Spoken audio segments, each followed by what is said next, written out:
परम पवित्र भगवत ध्वज पूज्या दीदी खंड संघ चालक जी, अन्य अधिकारी वृंद,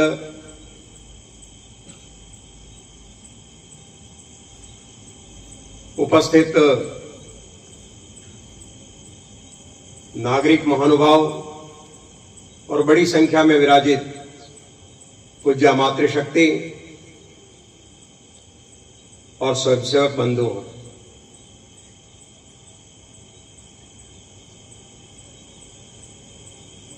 यह देश जो राजा हरिश्चंद्र जैसे सत्यवादी, परहितोपकाररत राजा रंतिदेव, राजा शिवी और अनेक स्वनाम धन्य महापुरुषों की कृतित्व की क्रीड़ास्थली रहा। कालांतर में इसके वैभव को, इसकी शांति प्रियता को, इसकी अहिंसा को, इसके देवोपम जीवन को आघात पहुंचाने के लिए अनेक कबीलों का इस देश पर आक्रमण हुआ और हमारे शूरमाओं ने उनका ऐसा प्रतिकार किया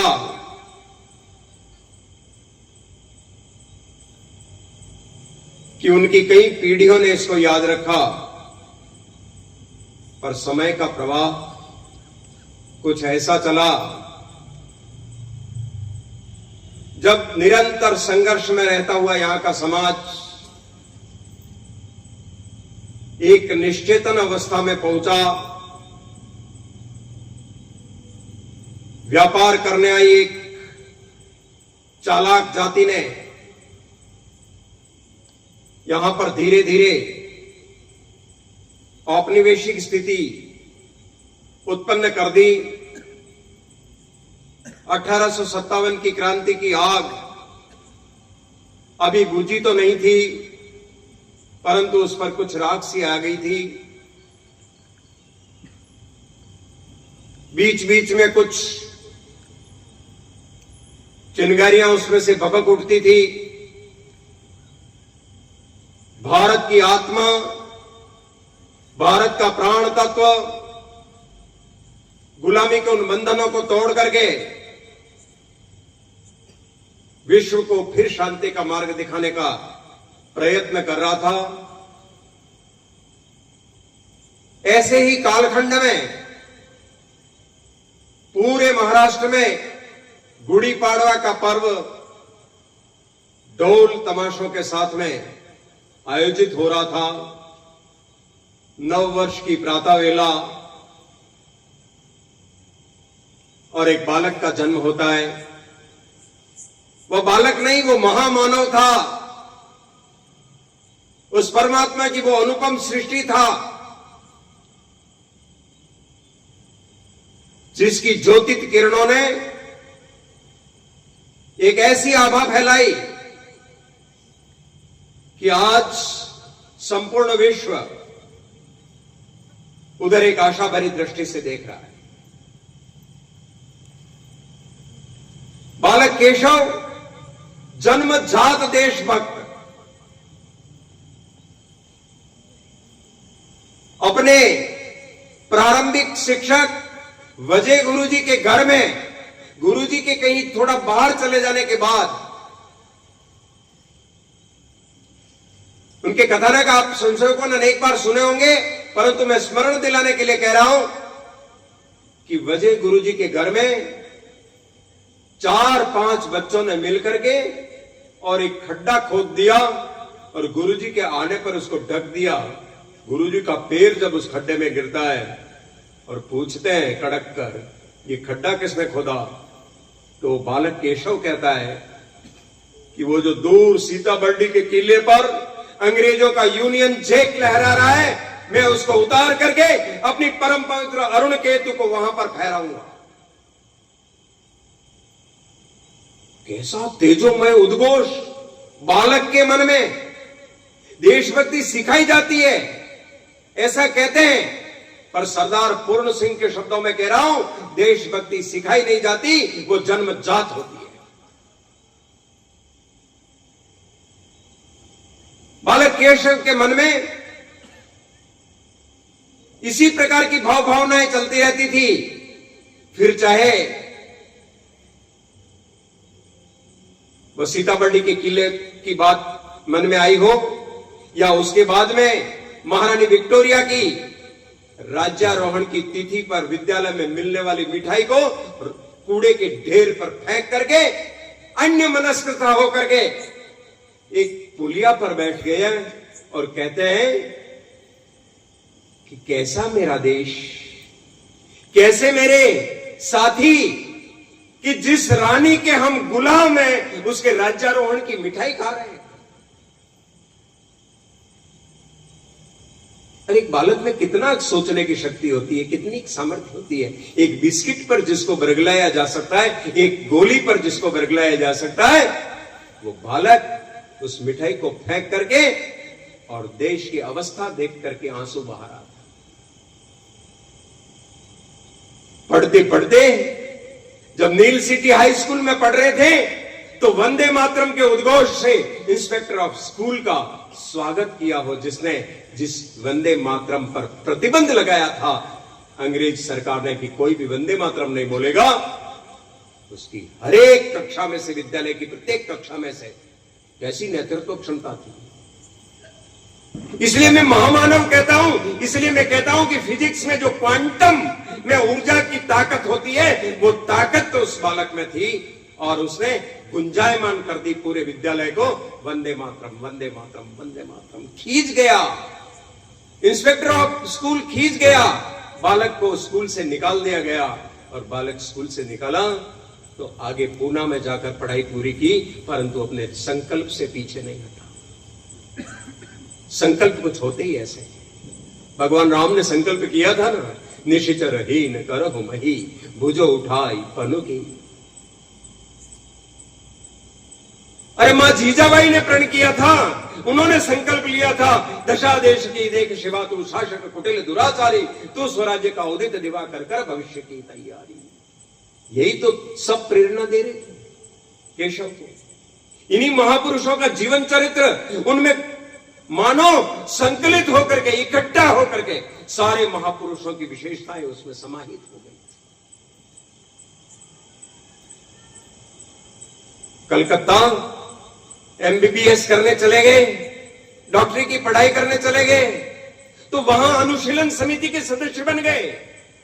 जिस अनुशीलन समिति में जलती ज्योति पर हाथ रख करके चर्म के टुकड़े नीचे गिर रहे थे, रक्त की बूंदें नीचे गिर रही होती, और उस समय ये प्रतिज्ञा लेनी पड़ती थी, मैं अपनी भारत माता की सेवा के लिए आजीवन कार्य करूंगा। ऐसी प्रतिज्ञा ले लेने वाला वो बालक जब डॉक्टर बन गया, तब भी अनेक क्रांतिकारी संगठनों में काम करने के बाद भी उनकी दृष्टि शांत नहीं हुई। उन्होंने कहा क्रांतिकारी संख्या में बहुत कम है, क्या करना चाहिए? इन कम लोगों से ये देश स्वतंत्र नहीं हो सकता। तो अधिक संख्या देने वाली भारतीय राष्ट्रीय कांग्रेस भी उस समय चल रही थी, उसमें भी काम करने लगे, पर वहां भी संतुष्टि नहीं मिली, क्योंकि सभी नेताओं के वचन ये थे कि देश एक बार स्वतंत्र हो जाए तो सारी समस्याओं का निदान हो जाएगा। और डॉक्टर केशव सोच रहे थे कि अगर स्वतंत्रता मिल जाना सभी समस्याओं का हल होता है, तो हम गुलाम होने से पहले स्वतंत्र तो थे। समस्या आई किस बात से? वो तो डॉक्टर थे ना। भारत माता इस हिंदू समाज की पीड़ा, उसका दर्द, उसकी बीमारी, उसका निदान खोज रहे थे। और निदान खोजते खोजते ध्यान में आया कि इस राष्ट्र का जो पुत्र रूप समाज हिंदू समाज है, वो विभिन्न भागों में बटा हुआ है, उसमें एकता का अभाव है। वो एक राह पर चलता नहीं है। क्या किया जाए? कुछ निश्चेष्टता आ गई है। तो विचार करते करते आया कि इस पुत्र रूप हिंदू समाज को जगाना पड़ेगा और देव योग से जन्म का दिन भी वर्ष प्रतिपदा था, परंतु उन्होंने एक संगठन की स्थापना करने के लिए शमी वृक्ष के नीचे से जब पांडवों ने अपने शस्त्र उठाए थे, भगवान राम ने अन्याय पर न्याय की विजय, अराजकता पर तेजस्विता जब प्रकट हुई, जब क्रौर्य के ऊपर शौर्य का ध्वज लहराया, उस पवित्र दिन विजयादशमी को चुना और विजयादशमी के दिन किन लोगों को साथ में लिया? वो बड़े बड़े लोग नहीं जिनमें 50-50 वर्षों की बीमारियां अंदर है, उनको नहीं लिया। छोटे छोटे निर्मल मन के बालकों को साथ में लिया। उनको जब साथ में लिया और मोहिते के बाड़े में पहली शाखा लगाई नागपुर में, तब लोग हंसते थे, डॉक्टर का दिमाग खराब हो गया है, डॉक्टर पागल हो गया है।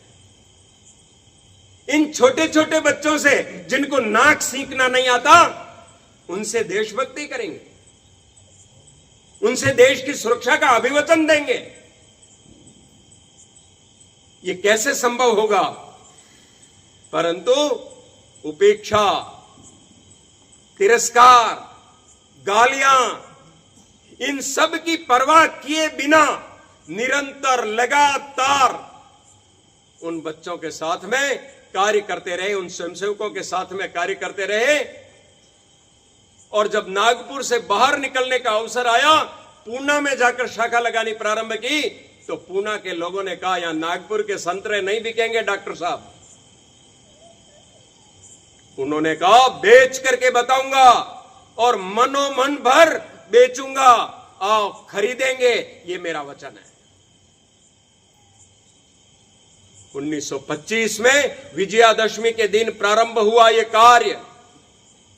राष्ट्र के इस अमर केतु को विश्व में देदीप्यमान करने के लिए भारत माता के सपूतों की छोटी छोटे बच्चों वाली वो टोली कुछ बड़ी हो गई, तो कोई मद्रास चला गया, कोई आंध्र चला गया, कोई बंगाल चला गया, जहां की भाषा नहीं आती थी, जहां के रहन सहन को वो सह नहीं सकते थे, जहां मौसम उनके अनुकूल नहीं था। कोई कश्मीर पहुंच गया, कोई उत्तर प्रदेश पहुंच गया, कोई राजस्थान आ गया, कोई कहां चला गया। और डॉक्टर जी के दिए हुए उस अमृतोपम उपदेश को साथ में लेकर के उन्होंने जगह जगह शाखाएं खड़ी कर दी। और 1940 में जब संघ का शिक्षा वर्ग लगा, तो डॉक्टर जी ने अभिभूत होकर के कहा आज मैं एक लघु भारत का दर्शन कर रहा हूं। कार्य आगे बढ़ा। 1940 में डॉक्टर जी देवलोक हो गए। वह क्वांटम, वह ऊर्जा, अरे कैसा कैसा जीवन। रात को डॉक्टर जी सोते थे तो सुबह लोग देखते थे उनका तकिया गीला मिलता था, रात भर रोते थे मेरे राष्ट्र की ये दशा, इसके हिंदुओं की ये दशा, इसका पुत्र रूप हिंदू समाज सोया है, जिसके बल का था नहीं था। चंद्रगुप्त विक्रमादित्य की लहराती हुई सेना, कैसा तेजोमय स्वरूप, अरे बुद्धि में जिसके ऋषियों की कोई सानी नहीं, वो आज आपस में लड़ता हुआ निश्चेष्ट था, राष्ट्र के प्रति उसको कोई चिंता नहीं। उन्होंने, लोगों ने कहा था कि पाव भर मेंढकों को तोलना संभव नहीं है। डॉक्टर जी ने कहा मेंढक तोलना नहीं, मैं उनके डिब्बे बंदी की व्यवस्था करूंगा। उन्होंने कर दी व्यवस्था। अरे कहा जाता था उस समय तो हिंदू समाज के 4 लोग एक दिशा में नहीं जा सकते, जब 5वां उनके कंधे पर होगा तो एक दिशा में जाएंगे, बाकी जा नहीं सकते। आज हम देख रहे हैं कोटि चरण बढ़ रहे, करोड़ों करोड़ों चरण एक दिशा में बढ़ते चले जा रहे हैं, एक साथ मित्रकाल करते हुए इस राष्ट्र के वैभव को गुंजायमान कर रहे हैं। आज विश्व का सबसे बड़ा संगठन राष्ट्रीय स्वयंसेवक संघ है। इतना नहीं, राष्ट्रीय स्वयंसेवक संघ ने केवल और केवल संगठन खड़ा किया ऐसा नहीं है, यह संगठकों का संगठन है, ऑर्गेनाइजेशन। उन स्वयंसेवकों ने अलग अलग क्षेत्रों में जाकर के अपने कार्यों का मानदंड स्थापित किया, एक आदर्श स्वरूप स्थापित किया, हिंदू जीवन मूल्यों के आधार पर उन क्षेत्रों को चलाया। शिक्षा के क्षेत्र में विद्या भारती, भारतीय शिक्षण मंडल, विद्यार्थियों में अखिल भारतीय विद्यार्थी परिषद, वनवासियों में वनवासी कल्याण परिषद, धार्मिक क्षेत्र में विश्व हिंदू परिषद, संस्कृत की संस्कृत भारती, विज्ञान की विज्ञान भारती, ऐसी हजारों हजार भारतियां खड़ी कर दी। ये स्वयंसेवकों का बल है, उनकी ताकत है। 1940 के बाद जो नेतृत्व मिला था, अद्भुत नेतृत्व, परम पूज्य गुरुजी माधवराव सदाशिवराव गोलवलकर, जिनको भारत माता का साक्षात्कार था। भारत को कोई दर्द होने वाला है, उससे पहले उनके बाहू में दर्द हो जाता था, उनकी भुजाएं दर्द करने लगती थी, उनको लगता था मेरी भारत माता पर कोई संकट आने वाला है। जैसे रामकृष्ण परमहंस को इस प्रकृति से, ईश्वर से साक्षात्कार था, वैसा ही साक्षात्कार भारत माता का परम पूज्य गुरु जी को था। उनके नेतृत्व में ये विविध क्षेत्र खड़े हुए, अनेक संगठन खड़े हुए, और वटवृक्ष की जैसे शाखाएं निकलती है वैसे शाखाएं निकलनी प्रारंभ हुई। पता ही नहीं लगता अब तो कि मूल कौन सा है, क्योंकि वो शाखाएं ही ऐसी हो गई जो मूल जैसी लगती है। विस्तार होता गया, और हर आपत्ति विपत्ति में, देश पर किसी प्रकार का कोई भी संकट आया हो, चाहे प्राकृतिक आपदा आई हो, चाहे युद्ध का मैदान रहा हो, संघ का स्वयंसेवक सबसे आगे था सेवा करने के लिए। भारतीय सेना को शस्त्र पहुंचाने हो जम्मू कश्मीर के अंदर, और अपना एयरबेस तैयार करना हो, जनरल करियप्पा ने तो यहां तक कहा था कि मेरे सैनिकों को तो वीर चक्र मिलते हैं, मेरे सैनिकों तो महावीर चक्र मिलते हैं, परमवीर चक्र मिलते हैं, पर ये जो लाशें पड़ी हुई है ना, ये बारूद की पेटियां शत्रु के क्षेत्र में गिर गई, और अपने पीठ पर लाद कर लाने वाले इन स्वयंसेवकों को क्या मिलेगा? एक स्वयंसेवक को जब जाकर उन्होंने कहा तुम्हें क्या मिल रहा है, उन्होंने कहा भारत माता की जय मिल रही है और कुछ नहीं चाहिए, तेरा वैभव अमर रहे मां, हम दिन चार रहे न रहे, कोई आवश्यकता नहीं, हमें कोई अपेक्षा भी नहीं, हमें कोई न वीर चक्र चाहिए, न महावीर चक्र चाहिए, न परमवीर चक्र चाहिए। ऐसे उदात्त काम को, चाहे फिर लातूर का भूकंप हो, चाहे भुज का भूकंप हो, चाहे उत्तराखंड का भूकंप हो, भूस्खलन हो, बाढ़ हो, किसी भी प्रकार की आपदा आई, संघ का स्वयंसेवक बिल्कुल सबसे आगे था, निश्चेष्ट भाव से सेवा कर रहा था, कोई कामना नहीं, निष्कंप रूप से निरंतर वह सेवा कार्य में लगा। ऐसा संगठन विश्व का अपूर्व संगठन बन गया। किन किन मार्गों से गुजरा? सबसे पहले उपेक्षा, तिरस्कार, गाली, इससे गुजरा। लोग सुनते ही नहीं थे बात प्रारंभ में, तो संघ वाले कह रहे हैं, बच्चे कह रहे हैं, क्या करना है, कोई खास बात नहीं है, कोई नहीं सुनता। और जब सुनना मजबूरी हुई तो उन्होंने निंदा करनी शुरू की।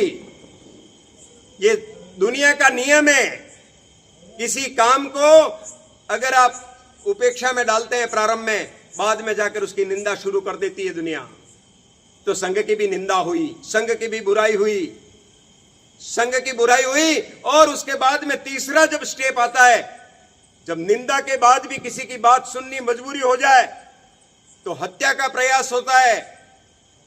आपने संघ के इतिहास में सुना होगा, 3 प्रतिबंधों से जब संघ को समाप्त करने के प्रयत्न किए गए, संघ कुंदन की तरह निखर करके सामने आया और अधिक जाज्वल्यमान होकर के प्रकट हुआ। प्रत्येक प्रतिबंध के साथ में उसकी शक्ति दुगुनी से चतुष्गुणी हो गई। ये संघ की यात्रा रही, संघ के विविध क्षेत्र रहे, सभी जगहों ने, सभी ने अपनी अपनी भूमिका निभाई है। परंतु स्वामी विवेकानंद ने एक बार कहा था, जब 1897 में वो विदेश से लौट कर आए थे, तब उन्होंने एक बात कही थी, जब स्वागत समिति ने कोलंबो पर उनसे प्रश्न किया, कोलंबो में जब जहाज लगा उनका, तो स्वागत समिति ने प्रश्न किया, स्वामी जी आप विदेश गए, वेद वेदांगों का परिचय दिया आपने, भारतीय ज्ञान का प्रसार दिया आपने, भारत माता की जयकार की आपने, पर आपको क्या मिला? फायदा तो विदेश को हुआ ना। तब स्वामी जी ने कहा, मैं भी आप लोगों की तरह विदेशों की किसी चीज को श्रेष्ठ मानने लग जाता अगर मैं विदेश नहीं जाता। मैं विदेश से आया हूं वापस, तो मुझे लग रहा है मेरी भारत माता जैसा और कोई देश नहीं है, और इसलिए दुनिया के अंदर करुणा, मानवता, श्रेष्ठता, उत्कृष्टता अगर कहीं पर भी बहेगी ये जानवी, तो मेरी भारत माता से होकर बहेगी। मेरी भारत माता ही दिग्दर्शन करेगी, मेरी भारत माता ही विश्व गुरु होगी, वही उसको और विश्व को मार्ग दिखाएगी। और हमने देखा, आप सबने देखा, मैं बहुत लेट इंफॉर्मेशन दे रहा हूं आपको, पर भारत माता विश्व गुरु के सिंहासन पर आरूढ़ हो चुकी है। उसका मुकुटमणि दीप्यमान होकर के हमें दर्शन दे रहा है। आपने देखा 21 जून 2015 को विश्व के 193 देश जब सूर्य नमस्कार लगा करके भारत माता के चरणों में प्रणाम कर रहे थे, तो मेरी भारत माता मुस्कुरा करके कह रही थी, अभयमस्तु, तुमको अभय दान देती हूं। विश्व को अभय दान देने वाला ये एकमात्र भारत है। आज भी हम देख रहे हैं दुनिया में अराजकता, अत्याचार, रक्तपात, ये सब दुनिया में दिखाई दे रहा है हमें चारों तरफ। और भारत की ओर एक आशा भरी दृष्टि से दुनिया देख रही है। वो बोल नहीं रही होगी, परंतु अंदर महसूस कर रही होगी कि हमें शांत जीवन अगर कोई दे सकता है, सुखी जीवन अगर कोई दे सकता है, तो भारतीय जीवन पद्धति दे सकती है, हिंदू विकास पथ दे सकता है। और इसलिए हिंदू विकास पथ पर चलने के लिए आतुर है दुनिया। पर यह नेतृत्व देगा कौन? यह नेतृत्व देने के लिए हमारे संघ के स्वयंसेवकों को तत्पर रहना होगा। इसकी तैयारी चाहिए। उसी वर्ष 1897 में जब विवेकानंद जी लाहौर गए, मुल्तान में उनका पहला हिंदी का भाषण था। उन्होंने कहा, उनके पास कुछ लोग आए थे, कहा स्वामी जी हम आपका अभिनंदन करना चाहते हैं। सनातन धर्म सभा के लोग आए, उन्होंने कहा आपने सनातन धर्म का प्रचार प्रसार किया है, हम आपका अभिनंदन करना चाहते हैं, आपको मान पत्र देना चाहते हैं। आधे घंटे बाद और अकाल तख्त के लोग आए, उन्होंने कहा आपने हमारी गुरु परंपरा को आदर दिया, इसलिए हम आपका मान पत्र देना चाहते हैं। और ठीक आधे घंटे बाद एक संस्था आती है और वो आर्य समाज, उन्होंने कहा आप वेद वेदांगों का, वैदिक मत का प्रचार किया आपने, हम आपका मान करना चाहते हैं। पर स्वामी विवेकानंद ने कहा आप तीनों एक मंच पर आकर के अगर मान कर सकते हो तो मैं मान लूंगा, बाकी मान नहीं लूंगा। इतिहास साक्षी है, उस एक ही मंच पर आकर के तीनों ने विवेकानंद जी को मान दिया। और वहां पर विवेकानंद जी ने एक बहुत बड़ी बात कही थी, वो उन्होंने कहा था कि प्रत्येक राष्ट्र की एक संदेश होता है, एक नियति होती है और एक व्रत होता है।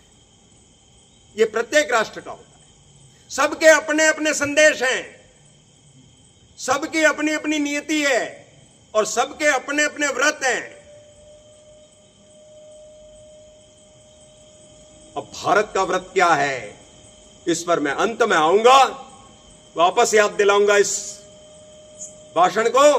पर मैं पहले कहना चाहता हूं कि विश्व जब आशा भरी दृष्टि से हमारी ओर देख रहा है तो हमारी सिद्ध तैयारी चाहिए। इसलिए 100 वर्ष के सामाजिक कार्यों के अनुभव से राष्ट्रीय स्वयंसेवक संघ ने जनता से आह्वान किया है,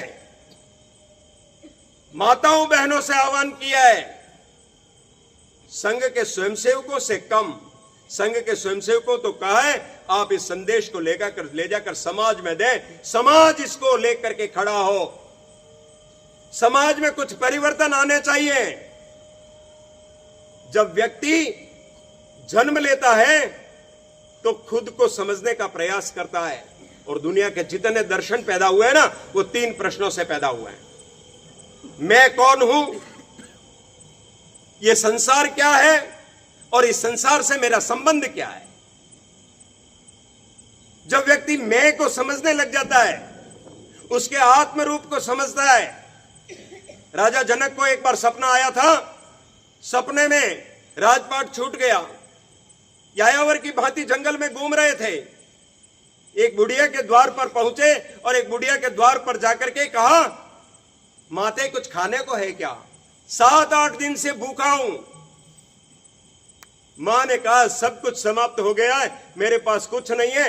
पास में मेंगटिया आश्रम है, वहां पर एक अन्न क्षेत्र चलता है, वहां चले जाओ, कुछ खाने को मिल जाए। वहां पहुंचने पर भी देखा, क्योंकि रात को काफी देर हो चुकी थी, अन्न क्षेत्र वाले ने भी कह दिया, यहां कुछ भी नहीं है खाने को, सब समाप्त हो गया है, थोड़ी खुरचन बची है, आप चाहो तो दे दूं। राजा जनक ने कहा, खुरचन ही दे दो, कोई बात नहीं। क्षुधा तो शांत होगी। हाथ में खुरचन ली, अपने दोनों हाथों में लेकर के और प्रभु की ओर उन्मुख होकर के भोग लगाने लगे। इतने में एक चील आई और वो उड़ा कर ले गई। चीख निकली राजा के मुंह से। उन्होंने कहा, यह सत्य है कि वो सत्य है। किसी को कुछ भी समझ में नहीं आ रहा था। जब राजा इस प्रकार से चीखने लगे तो रानी जगी। रानी ने कहा, राजन क्या हुआ? कहा, यह सत्य है कि वो सत्य है। कुछ भी समझ में नहीं आया। रानी को दासियों को बुलाया, दासियों ने पूछा, राजन क्या हुआ? कहा, यह सत्य कि वो सत्य। कुछ भी किसी को समझ में नहीं आया। मंत्री आए, संतरी आए, सब दौड़े दौड़े चले आए। राजन क्या हुआ? राजन कह रहे हैं, यह सत्य कि वो सत्य है। किसी ने कहा, अष्टावक्र जी को बुलाओ, वो त्रिकालदर्शी है, वो देख करके बताएंगे कि क्या हो रहा है। अष्टावक्र जी को बुलाया गया। अष्टावक्र जी ने पूछा, राजन क्या हुआ? कहा, यह सत्य कि वो सत्य है। कहा, जब तुम अन्न क्षेत्र के वहां पर थे, वो अन्न क्षेत्र वाला, वो माझी जिन्होंने आपको भोजन के लिए मना किया, वो चील, वो सब कहां है?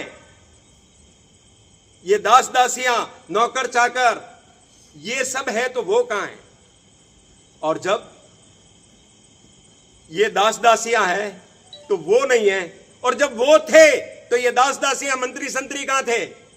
ये नहीं है। पर राजन ध्यान करो, वहां पर भी तुम थे, यहां पर भी तुम हो, इसलिए तुम सत्य हो। व्यक्ति जब मैं को पहचानने लगता है, आत्म तत्व को पहचानने लगता है, तब उसको लगता है मैं एक विरली सृष्टि हूं ईश्वर की। और तब उसकी यात्रा प्रारंभ होती है मैं से हम की ओर, अहम से वयम की ओर, और वयम की ओर यात्रा करता है। तो सबसे पहली इकाई जो बनती है मनुष्य के शरीर निर्माण की, जैसे पहली इकाई बनती है कोशिका, उसी तरह से पहली इकाई बनती है कुटुंब, परिवार। परिवार मजबूत होना चाहिए। तो परिवार मजबूत कैसे होगा? परिवार के प्रति प्रत्येक सदस्य की जो परिवार में है उनकी भक्ति होनी चाहिए। परिवार के प्रति भक्ति, प्रत्येक के पास शक्ति होनी चाहिए ताकि वो परिवार की रक्षा कर सके। और जब परिवार की रक्षा करने की बात आ जाए तो उनमें आपस में संवाद होना चाहिए, क्योंकि मुंडर मुंडर मतिर भिन्ना, अलग अलग बुद्धि के लोग हैं सब। ईश्वर ने किसी को भी बुद्धि समता से नहीं दी है, इसलिए संवाद होना चाहिए। और संवाद होने के बाद सहमति बननी चाहिए, और जब सहमति बनती है तो वो परिवार आगे चलता है। और तब कुछ 5 करणीय कार्य होते हैं वो परिवार करता है।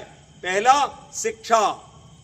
प्रत्येक सदस्य को शिक्षा मिलनी चाहिए, और शिक्षा मिले तो उसके बाद संस्कार। अगर संस्कार नहीं है तो शिक्षा बेकार है। फिर है संगति, अच्छी संगत में रहना।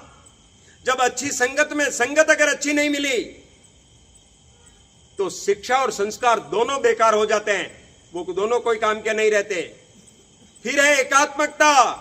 संस्कारों के साथ परिवार में एकात्मकता स्थापित होनी चाहिए, और तब जाकर के प्राप्ति होती है कि हमारे परिवार का राष्ट्र में स्थान क्या है, समाज में स्थान क्या है, वो ये समाज का अवदान क्या है, तब जाकर के परिवार मजबूत होता है। इसलिए देवहूति और कर्दम ऋषि की संतान अगर परिवार के रूप में होती है तो ऋषियों की एक लंबी परंपरा, कायम हो जाती है। और यदि परिवार के रूप में रावण का परिवार हो तो खरदूषण और शूर्पणखा पैदा होते हैं। इसलिए परिवार प्राथमिक इकाई है हमारी, वो मजबूत होनी चाहिए। इसके बाद में हमारी यात्रा होती है अहम से हम वयम की ओर तो आगे, लेकिन वयम जब आगे बढ़ता है तो समाज का निर्माण होता है। समाज का निर्माण होता है तो समाज में जो भिन्न भिन्न प्रकार के कुटुंब बने, इन कुटुंब के अंदर वैमनस्य, ईर्ष्या, द्वेष, घृणा ये नहीं होनी चाहिए। और हम देख रहे हैं कि शतकों से चला आ रहे हमारे मजबूत परिवारों में भी इस प्रकार का विखंडन दिखाई दे रहा है। और सबसे बड़ी बात भाषावाद, प्रांतवाद, क्षेत्रवाद और जातिवाद, सबसे बड़ी बात जातिवाद हो रही है। और लोग तैयार बैठे हैं छोटी आइडेंटिटी को बड़ी आइडेंटिटी के विरुद्ध खड़ा करने का काम कर रहे हैं। हमको सावधान रहने की जरूरत है, क्योंकि रखवाले तो हम ही हैं। सामाजिक समरसता होनी चाहिए। समाज में सभी एक समान है, सभी ईश्वर के पुत्र हैं। हमने भगवान को जन्म लेने से पहले कोई भी ऑप्शन भर के नहीं दिया था कि मेरे को इस जाति में जन्म देना। जो ईश्वर ने जन्म दिया वो जब उसके हाथ में है तो हम उसमें भेदभाव क्यों करते हैं, हम छुआछूत क्यों करते हैं, हम अस्पृश्यता क्यों करते हैं, हम सबको सम्मान क्यों नहीं दे सकते, सबको समान रूप से जीने का अधिकार क्यों नहीं दे सकते। हमारे ऋषियों ने, महर्षियों ने, ईश्वर ने स्वयं हमको समझाने का प्रयत्न किया है। जगह जगह पर ऐसे उदाहरण भरे पड़े हैं। एक उदाहरण देना चाहूंगा, स्वामी मध्वाचार्य जी ने उडुपी में एक मंदिर बनाया, भगवान कृष्ण का विग्रह स्थापित किया। वहां एक कनक नाम का और चर्मकार बड़ा भक्त था। जैसे हमारे यहाँ सहजोबाई के भजन चलते हैं, जैसे मीराबाई के भजन चलते हैं, जैसे वहां पर कनक जी के भजन चलते हैं, जनता में व्याप्त है वो। ऐसा भक्त हुआ, उस मंदिर के सामने जाकर दर्शन किया करता था, दूर बैठा करता था। एक दिन अंधेरे अंधेरे वो भी जल्दी आ गया, पुजारी को भी स्नान करके और जल्दी आ गया। अंधेरा था, कुछ दिखाई नहीं दिया, वो रास्ते में बैठे हुए और टकरा गए। सर्दी की रात थी, पुजारी को बड़ा गुस्सा आया। उसने कहा, कनक कहां बैठा है तू, थोड़ा दूर बैठा कर, मेरे को वापस स्नान करने जाना पड़ेगा। मैं तो पुजारी हूं ना, मैं तो श्रेष्ठ जाति का हूं ना, मैं तो उन्नत जाति का हूं ना, तो तू यहां से थोड़ा दूर हट। कनक थोड़ा दूर हट गया। पुजारी जी गए, फिर स्नान करके लौटे। पुजारी जी ने देखा कनक यहां बैठा होगा, इसलिए वो इधर से निकले दूसरी तरफ से। और कनक ने सोचा ही था कि पुजारी जी इधर से आएंगे, मैं थोड़ा दूर हट के बैठ जाता हूं, परंतु दोनों एक ही जगह फिर टकरा गए। और जब फिर टकरा गए तो गुस्सा बहुत आया पुजारी जी को। अतिशय रगड़ करे जो कोई, अनल प्रकट चंदन ते होई। बहुत गुस्सा आया। कहा, सोचता नहीं है मुझे 3 बार स्नान करना पड़ेगा। पुजारी ने, उस भक्त ने पैर पकड़ लिए। कहा, पुजारी जी स्नान तो वैसे ही करना पड़ेगा, आप चाहे मेरे टकरा गए या मैं पैर पकड़ लूं आपके, पर मुझे बताते जाओ मेरा भगवान कहां है। पुजारी जी को तो गुस्सा आ रहा था, 7वें आसमान पर गुस्सा था। उन्होंने कहा, मंदिर के पीछे चले जाओ, तुम्हारा भगवान वहां है, क्योंकि उनको पता था फिर टकरा जाएंगे। भक्त बहुत भोला होता है, जो विभक्त नहीं होता वो भक्त होता है। मंदिर के पीछे चले गया। कनक पीछे जाकर बैठे आराम से। पुजारी जी ने स्नान करके आए, दरवाजा खोला, गर्भगृह को खोला आरती करने के लिए, परंतु वह प्रस्तर की मूर्ति, वह शिला से गढ़ी हुई मूर्ति अर्धव्रत हो गई। पीछे कनक जी को दर्शन दे रही थी और पंडित जी को पीठ नजर आ रही थी। आज भी उडुपी के मंदिर में चले जाओ आपको दर्शन कनकनी किंडी से ही होंगे। लोग तो परिवारों को तोड़ने के लिए, समाज को तोड़ने के लिए, समाज की समरसता बिगाड़ने के लिए और अपना संकल्प लेके बैठे हैं। खुले देश के द्वार पहरुए सावधान, देश के दरवाजे खुले हुए हैं। आज विजय की रात, आज विजय की रात है। राष्ट्रीय स्वयंसेवक संघ का बोलबाला पूरे विश्व में चल रहा है, उसके विकास पथ की ओर दुनिया नजर डाल रही है। इसलिए जिनको अपशकुन कर रहे हैं वो अपना नाक कटा करके सामने मिलेंगे। ऐसे लोग तैयार हैं। इसलिए वो बार बार रामचरितमानस से कुछ पंक्तियां उठा लाते हैं। मर्मज्ञ रामायण की मर्मज्ञ दीदी विराजी हुई है यहां पर। मैं बहुत अधिक नहीं कहना चाहूंगा, पर ढोर गवार शूद्र पशु और अनारी ये सब ताड़ने के अधिकारी, फटाफट गलत सलत अर्थ पेश करके समाज में बुराई प्रतिस्थापित करने का काम करने वाले लोग बैठे, परंतु उनकी आंखें वहां मीची हुई होती है। जब केवट भगवान राम को लेने के लिए जब भरत जी जाते हैं वशिष्ठ के साथ में, उस समय पर केवट दूर कीन प्रणामा लिखा है रामचरितमानस में। उस समय की सामाजिक स्थिति को दर्शाती है ये पंक्ति। ये कहती है कि कुछ अभिजात्य वर्ग के लोग हैं, कुछ निम्न वर्ग के लोग हैं, और इसलिए केवट तो निम्न वर्ग का व्यक्ति है, वो दूर कीन प्रणामा, आप तो अभिजात्य हैं महामहिम, मैं आपके पास कैसे आ सकता हूं, दूर से ही प्रणाम करता हूं। परंतु वशिष्ठ क्या करते हैं, समाज में होना क्या चाहिए ये वशिष्ठ मार्गदर्शन करते हैं। वशिष्ठ कहते हैं लुढ़कत जनु स्नेह समेटा, जैसे लुढ़कते हुए स्नेह को समेट रहे हो, ऐसे केवट को राम सखा ही ऋषि भेंटा। राम सखा से ऋषि की भेंट ऐसे होती है जैसे लुढ़कते हुए स्नेह को गले से लगा लेते हैं। कैसा दृश्य है, कैसी सामाजिक समरसता तुलसी ने अभिव्यक्त की है। समाज की उस समय की अवस्था और समाज का आदर्श रूप क्या होना चाहिए ये उन्होंने प्रस्तुत किया। इसलिए सामाजिक समरसता इस समाज का प्रमुख अंग है, हमको इसके लिए कार्य करना पड़ेगा।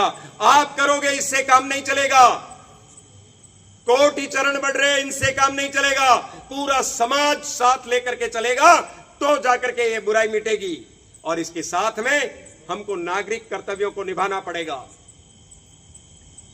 छोटी छोटी बातें ध्यान में रखनी पड़ेगी। संविधान में लिखे हुए आपके मौलिक कर्तव्य अलग हैं, हम अधिकार की बात करते हैं, उन कर्तव्यों की ओर चिंतन नहीं करते, पर छोटी छोटी बातें तो ध्यान रख सकते हैं, उनका तो पालन करना ही है। विशिष्ट लोग उनका पालन करें, समता समानता जो कुछ है, आपको जितने जितने आपके मौलिक कर्तव्य हैं वो सब पूरे करें। लेकिन हम सड़क पर छिलका नहीं फेंके केले का, ये तो कर सकते हैं। सड़क के बाईं तरफ तो चल सकते हैं, हमारी नंबर प्लेट विजिबल लगा सकते हैं, हम कुछ ऐसे काम तो कर ही सकते हैं। ये तो बहुत सहज है। और जब समष्टि, ये समाज जब सृष्टि में विलीन होता है, सृष्टि से आत्मसात होता है, तो आज हम दृश्य क्या देख रहे हैं, क्षितिजल पावक गगन समीरा पंच तत्व ये यदम शरीरा, इन 5 तत्वों से मिलकर ये सृष्टि बनी है। ये आयुर्वेद में गई तो दवाई हो गई, ये दिशाओं में गई तो वास्तुशास्त्र हो गई। हम इन 5 तत्वों को भी सुरक्षित नहीं रख पाए। हवा जहरीली हो गई है। मनुष्य ने इतना कुछ किया है प्रकृति के साथ दुराचार कि हवाएं जहरीली हो गई है। दिल्ली में 12 लाख बच्चे जो 8 वर्ष से नीचे की आयु है, उनके फेफड़ों की अवस्था यह हो गई है कि जैसे 20 साल तक किसी ने लगातार सिगरेट पी हो। 20 साल। भवनों की आयु 1/3 हो गई है। वर्षा जो हो रही है उसमें 34% एसिडिक बारिश हो रही है। जल का प्रदूषण हो गया, जल जहरीला हो गया, अन्न जहरीला हो गया। हर तीसरा चौथा व्यक्ति कैंसर से पीड़ित होता जा रहा है क्योंकि खाने को सही नहीं मिल रहा है। इस मनुष्य ने, इसकी शोषण वृत्ति ने अगली 13 पीढ़ियों को जो चले ना उतना खुद खा लिया है अभी, अगली 13 पीढ़ी तक का। तो पर्यावरण को संतुलित करने के लिए हमारे प्रयास जारी होने चाहिए। मैं बड़ी बड़ी बातें नहीं करता, पर मैं छोटी बात करना चाहता हूं। क्या हम लोग सिंगल यूज प्लास्टिक को यूज करना बंद कर सकते हैं? क्या हम अपने जन्म दिवस पर एक पेड़ लगा करके इस देश की हरितिमा देने के लिए प्रयत्नरत हो सकते हैं?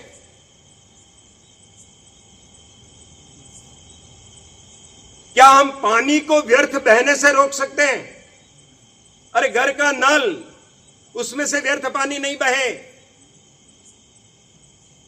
हमारे में से कई वयोवृद्ध लोग विराजमान है यहां पर, आंगन में खाट डाल करके आराम से सो जाया करते थे क्योंकि पानी उस समय बहता ही नहीं था। बर्तन भी सूखे मांजे जाते थे, स्नान तो कुएं बावड़ियों पर हो जाया करता था, नालियों में कोई पानी नहीं बहता था, इसलिए मच्छर नहीं होते थे।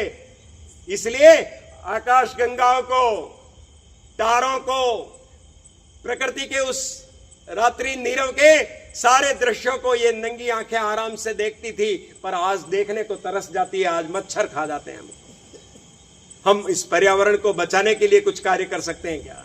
अधिक कर सके कोई बात नहीं, पर पानी, पेड़ और प्लास्टिक तो याद रख सकते हैं, 3 प तो याद रख सकते हैं, उससे तो हम प्रकृति को बचा सकते हैं। पहला परिवर्तन कुटुंब प्रबोधन, हमारा परिवार मजबूत सशक्त हो। मैंने कहा था मुंडर मुंडर मतिर भिन्ना, इस प्रकार से भिन्न भिन्न प्रकार की बुद्धि के लोग होंगे, परंतु सहमति बनाने का प्रयत्न हम करते हैं क्या? इसके बाद में सामाजिक समरसता, नागरिक कर्तव्यों की पूर्ति, पर्यावरण सुरक्षा, और सबसे बड़ा मैं वो भाषण फिर याद दिला रहा हूं स्वामी विवेकानंद का, जिसमें उन्होंने कहा था कि प्रत्येक राष्ट्र का एक संदेश होता है। उन्होंने उसमें स्वयं विवेकानंद ने कहा है कि अगर दुनिया में अमेरिका पावरफुल हुआ, अमेरिका यदि ताकतवर हुआ, तो पूरे विश्व को बाजार बना देगा। ये 1897 में कहा, और हमने 1994 के आसपास देखा कि WTO आ गया, अमेरिका शक्तिशाली हो गया, और WTO के माध्यम से पूरे संसार को उसने बाजार बना दिया। और आज ये टैरिफ की लड़ाई क्या चल रही है? वही चल रही है। वो अपने अनुसार चलाना चाहता है दुनिया को, विश्व को वो बाजार समझता है। इसलिए अमेरिका ताकतवर होगा तो पूरी दुनिया को बाजार बना देगा। ये उसकी नियति है, ये उसका संदेश है। और इंग्लैंड पावरफुल हुआ तो पूरी दुनिया को उपनिवेश बनाएगा। हमने देखा यहां पर अंग्रेज आए क्यों थे? व्यापार करने तो आए थे, कंपनी चलाने के लिए तो कहा था, परंतु क्या कर गए? विश्व में अनेक उपनिवेश स्थापित कर दिए। जब इंग्लैंड पावरफुल हुआ तो औपनिवेशीकरण किया। उन्होंने दूसरा कहा कि अगर जर्मन पावरफुल हुआ तो पूरी दुनिया को युद्ध में धकेल देगा। हमने देखा दोनों विश्व युद्ध जो पहले हुए, प्रथम और द्वितीय, उन दोनों के समय में जर्मन शक्तिशाली था। जर्मन के कारण ही हुए दोनों युद्ध। उसकी प्रकृति है, उसकी नियति है, उसके लोग यही व्रत करते हैं, उनकी शिक्षा यही है। फ्रांस अगर ताकतवर हुआ नहीं है कभी, यह बता देता हूं, परंतु फ्रांस यदि ताकतवर हुआ तो पूरी दुनिया को कला देगा। आकाश में अनेक उड़ते हुए आपने आयुध देखे होंगे, विमान देखे होंगे, लगता है कोई स्टील की बड़ी सी मशीन चल रही है, लेकिन जब राफेल चलता है तो लगता है कोई गरुड़ उड़ रहा है। युद्ध में भी कला उनकी नियति है, फ्रांस की नियति है ये, वो युद्ध में भी कलाबाजियां दिखाता है। और यदि भारत ताकतवर हुआ तो भारत जिसका प्राण धर्म है, यह धर्मनिरपेक्ष देश नहीं है, यह धर्म प्राण देश है। धर्म से निरपेक्ष रहा ही नहीं जा सकता। धृति क्षमा दमोस्तेयम शौचम इंद्रिय निग्रह धीर विद्या सत्यम अक्रोधो दशकम धर्म लक्षणम, ये 10 धर्म के लक्षण है। ये किसके विरोधी है? किसी के विरोधी नहीं है। अविरोधेन सर्वेषाम। अरे भारत तो इस नीति के साथ ही खड़ा हुआ है, उसने अपना विकास ही इस नियति के साथ किया है। मातृवत परदारेषु परद्रव्येषु लोष्टवत आत्मवत सर्वभूतेषु यह पश्यति स पंडित। दूसरों की स्त्री माता के समान है। राजा छत्रसाल के पास में एक स्त्री आई, निवेदन किया, महाराज राजा तो सबकी इच्छा पूरी करता है, आप मेरी भी इच्छा पूरी करेंगे क्या? पर सकपका रही थी, पूरा कह नहीं पा रही थी। तब क्या कहा? राजन, मुझे आप जैसा पराक्रमी पुत्र चाहिए। अर्थ तो समझ गए ना छत्रसाल? छत्रसाल ने कहा, देवी 50-50% संभावनाएं हैं, 50% मेरे जैसा हो सकता है वो, पर 50% तुम्हारे जैसा हो सकता है। इसलिए बाहर निकलो इससे और मुझे ही अपना पुत्र मान लो ताकि 100% उपलब्धि प्राप्त हो जाए। अभी से पुत्र मान लो। मातृवत परदारेश पर द्रव्येशु लोष्टवत। एक दंपति जा रहे हैं, रास्ते में सोने का कंगन पड़ा हुआ रेत में, किंचित सा दिखाई देता है आदमी को आगे। आदमी उस पर अपने पैर से धूली चढ़ा देता है, और जब धूली चढ़ाता है तो पीछे चल रही स्त्री लक्ष्मी वो कहती है कि क्या किया आपने? कहा कुछ नहीं, आप स्त्रियों का मन चंचल होता है, स्वार्थमय हो जाए, इसलिए मैंने एक कंगन पड़ा था उसके ऊपर मिट्टी चढ़ा दी। परंतु उस महालक्ष्मी का उत्तर क्या था? उसने कहा आपने भी क्या गजब कर दिया, मिट्टी पर मिट्टी चढ़ा दी, मिट्टी पर मिट्टी चढ़ा दी। मैं तो उसको मिट्टी मान रही थी, सोने का कंकन तो आपको लगा था, स्वार्थ तो आपके मन में पैदा हुआ, मेरे मन में पैदा नहीं हुआ। और आत्मवत सर्वभूतेषु, सब में मेरे जैसी आत्मा। अकाल पड़ा था, जनता ने कहा राजा को और व्रत करना चाहिए। 48 दिन तक भूखे रहे राजा रंतिदेव। 49वें दिन जब उन 4 रोटी लेकर बैठे तो सामने से एक याचक आया और तुरंत कहा राजन भूख लगी है। उन्होंने कहा 2 तू खा ले, 2 मैं खा लूंगा, 2 दे दी। कहा नहीं मेरी स्त्री भी भूखी है, तो 1 रोटी और दे दी। कहा ये और ले ले, मेरे एक ही बहुत है। कहा नहीं मेरे बच्चे भी भूखे हैं, आधी रोटी दे दी। कहा आधी उनको दे दे, आधी मेरे काम आएगी। तब उन्होंने कहा मेरे कुत्ते भी भूखे हैं, और वो रोटी भी दे दी। और तब एक याचक और आया, कहा महाराज प्यास लगी है, वो लोटे में जो पानी था वो भी उनको पिला दिया। सामने इंद्र प्रकट होते हैं, ऐसी तपस्या के बाद में इंद्र प्रकट होते हैं, देवता प्रकट होते हैं। और इसलिए इंद्र प्रकट हुए और कहा मांगो वत्स, तुम्हें स्वर्ग में जाने का सीधा अधिकार है, देह सहित जा सकते हो, तुमने ऐसा कार्य किया है। उन्होंने कहा राजन ये तो बताओ कि स्वर्ग में आपके है क्या क्या? कहा ये सब सुविधाएं, एक लंबी लिस्ट लगा दी। कहा ये सब सुविधाएं हैं कि अच्छा ये सब सुविधाएं, वहां दुखी लोगों को सुखी करने का कोई काम है क्या? कहा नहीं ये कोई व्यवस्था नहीं है, आप वहां भोग भोगना, और जब भोग समाप्त हो जाए तो इस संसार पर आपको वापस आना पड़ेगा। तो राजा रंतिदेव कहते हैं ऐसे स्वर्ग में मुझे नहीं आना। न तो हम कामे राज्यम न स्वर्गम न पुनर्भवम, काम ये दुख तप्ता नाम प्राणी नाम आर्ति नाशनम। मैं प्राणी मात्र के दुख को दूर करके इस संसार को ही मेरे अपने कर्मों से स्वर्ग जैसा बनाऊंगा। मुझे स्वर्ग में आने की कोई कामना नहीं, न मुझे राजा होने की कामना है, न पुनर्जन्म लेने की कामना है, कोई इच्छा नहीं है। कैसे राजा हुए हमारे, किन जीवन मूल्यों पर जिए हम लोग। इसलिए भारत की नियति है कि वो दुनिया को अध्यात्म देगा। गए थे ना कंबू, अपना जहाज लेकर के व्यापार करने ही तो गए, रास्ते में एक द्वीप के पास खराब हो गया, जहाज का रुकना तो पड़ेगा। यहाँ की रानी जहर बुझे तीरों से स्वागत करती है, हो जाएगा स्वागत तो हो जाएगा, पर अब कर क्या सकते हैं। रानी जहर बुझे तीर लेकर के आई उधर से, परंतु ये एक कपड़ा लेकर के एक पेड़ की ओट में खड़े रहे। उसने देखा इस सामने वाले के पास तो कोई अस्त्र ही नहीं है, मैं अस्त्र चला के क्या करूंगी, ये इसके पास क्या है देखूं तो सही। उसने कहा ये कपड़ा है, तुम जो वस्त्रहीन रहते हो ये कपड़ा पहन करके अपनी देह ढक सकते हो। हम गए तो व्यापार करने थे, परंतु वहां सरकंडे जैसे व्यक्तित्व के अंदर हमने रस भरने का काम किया और गन्ने पैदा कर दिए। हमने वहां की संस्कृति को खत्म नहीं किया, हमने वहां की संस्कृति में रस भरा। ये तो भारत की संस्कृति है ही ऐसी, छिन्नमस्ता है, ये वैष्णवी है।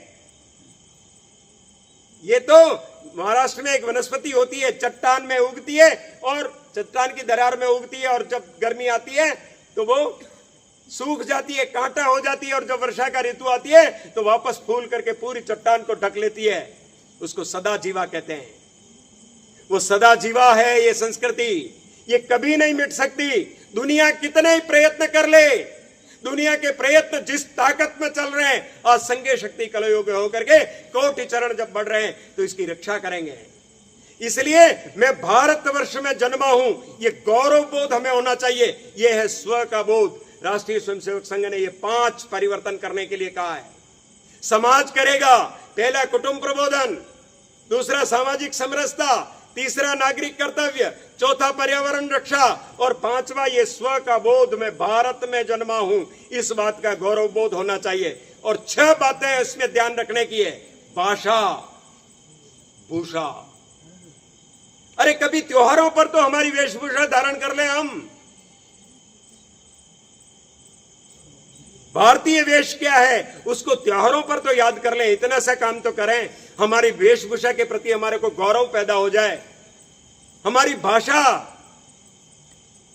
भाषा में शब्द सब चले गए। आप घर पे मेवाड़ी बोलते हैं क्या? आप अंग्रेजी बोले, हिंदी बोले, और कुछ बोले, फ्रेंच बोले, जर्मन बोले, कहीं पर भी बोले, लेकिन घर में जब बात करो तो सीधे सीधी मातृभाषा में बात होनी चाहिए। उन शब्दों को हमको ध्यान रखने की आवश्यकता है। नहीं तो आज आपके जो संतति है वो लोक संस्कृति को, लोक नाट्य को, लोक गीतों को भूल गई है। इसलिए ऐसी संस्थाएं बनी है। जोधपुर में एक संस्था बनी है कि अगर आपके घर में विवाह है, आपको गीत गाना नहीं आता है, तो 1,60,000 रुपए लगेंगे, हम 3 दिन आपके यहां गीत गा देंगे। ये बड़ी मुश्किल है। इतना ही नहीं, रोना नहीं आता, इसलिए कोई मृत्यु हो जाए तो भी 1.25 लाख रुपए लगेंगे, हम 2 दिन के लिए आएंगे, रो देंगे। ऐसा दृश्य बन पड़ा है। हम अपनी भाषा भूल गए, हम भाषा भूल गए, भूषा भूल गए, उसे पुनर्स्थापित करना होगा। भोजन और भजन,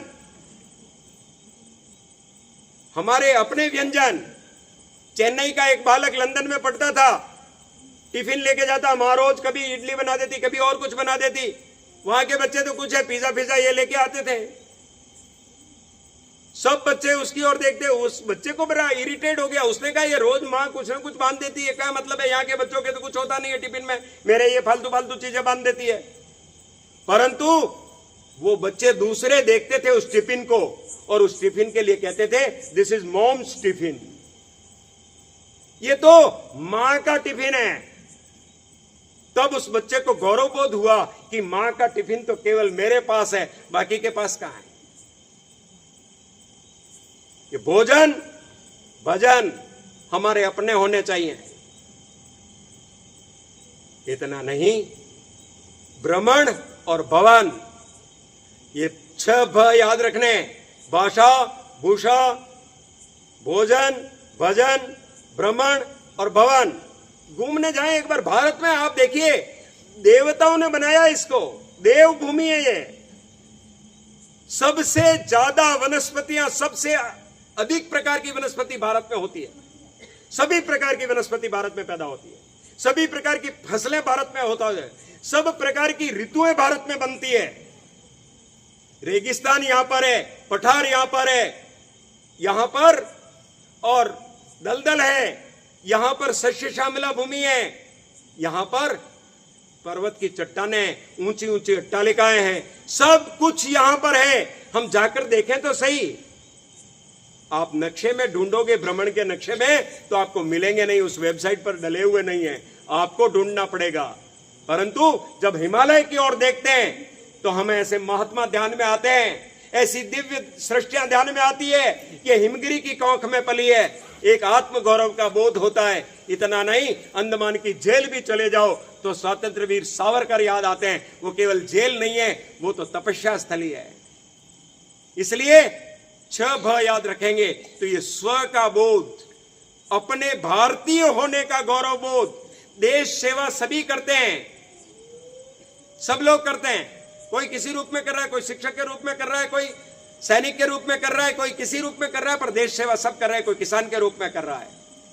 देशभक्त भी सब है। 1000-2000 स्लीपर सेल निकाल दो, इसके अलावा सभी देशभक्त हैं। पर देश का होने का गौरव, ये सबसे बड़ी बात है। इसको कहते हैं स्वबोध। इसलिए 5वां परिवर्तन स्वबोध का हमारे में होना चाहिए। ये जब समाज इस परिवर्तन को लेकर खड़ा होगा तो विश्व जिस आशा भरी दृष्टि से देख रहा है उसको हम मार्गदर्शन कर पाएंगे, उसको हम विकास पथ बता पाएंगे, उसको हम कह पाएंगे कि इस रास्ते पर जाने से शांति मिलती है, यहां रास्ते पर जाने से अभय मिलता है, यहां आपको किसी प्रकार का भय खाने की जरूरत नहीं है। कहीं पर भी डरने की जरूरत नहीं है। यहां अत्याचारों से मुक्ति मिलती है। ये भारत का मार्ग है और भारत का मार्ग दिखाने का जो बीड़ा उठा रखा है वो हम स्वयंसेवकों ने उठा रखा है। हमारे जिम्मे कि समाज जागृत कब होगा, समाज को कब तक जगाएंगे हम लोग, अनवरत जगाते जाएंगे। एक महल में रानी के गले का हार टूट करके गिर गया, उसका एक मोती बिखर करके कहीं दूर जा रहा था, उधर से दासी आ रही थी, चप्पलों सहित पैर लगा दिया उस पर, मोती गुड़का, उसने थोड़ा पांव से ठोकर भी मारी, वो रानी की तरफ चला गया। रानी ने कभी मखमल से नीचे पैर नहीं दिए थे, इसे कोमल पैर लेकर के चल रही थी, पर उसके भी अंगूठे से वो मोती टकरा गया, मोती 1000 भाग में विभक्त हो गया। तब उसने संजो करके उस मोती को हथेली में लिया और पूछा, अपने मरते मरते शक्ति संजो करके मुझे बता, अभी तो दासी ने चप्पलों सहित पैर दिया था तेरे ऊपर, तू टूटा नहीं, तेरे को ठोकर भी लगाई तो भी नहीं टूटा, और मेरे कोमल अंगूठे का स्पर्श पा करके तू टूट गया, कारण क्या है बता। तब मोती ने अपनी शक्ति संजो करके कहा, मेरा अंतिम वाक्य सुन लो रानी, चेरी ने पद दियो मेरो न घटियो मान, दासी ने पैर दे दिया, मेरी इससे कोई इज्जत नहीं घटी, चेरी ने पद दियो मेरो न घटियो मान। वो तो जानते ही नहीं मोती क्या होता है, उस बेचारी ने कभी देखा नहीं मोती की कीमत क्या होती है, पर तू मोतियों को पहनने वाली, तेने अंगूठा भी कैसे अटका दिया। चेरी ने पद दियो मेरो न घटियो मान, जान हार न जान हुई याते हियो फटान, इसलिए मेरा हृदय फट गया है। ये भारत माता का हृदय संघ के स्वयंसेवकों के कृतित्व पर निर्भर करेगा, इसका विखंडन नहीं होना चाहिए, इसको अक्षुण्ण रखेंगे और दुनिया के लिए मार्गदर्शन का पथ प्रशस्त करेंगे। मैं सोचता हूं आज के दिन इतना ही पर्याप्त होगा। इन 5 परिवर्तनों को समाज लेकर चलेगा, संघ का स्वयंसेवक अग्रसर होगा तो विश्व शांति को प्राप्त करेगा।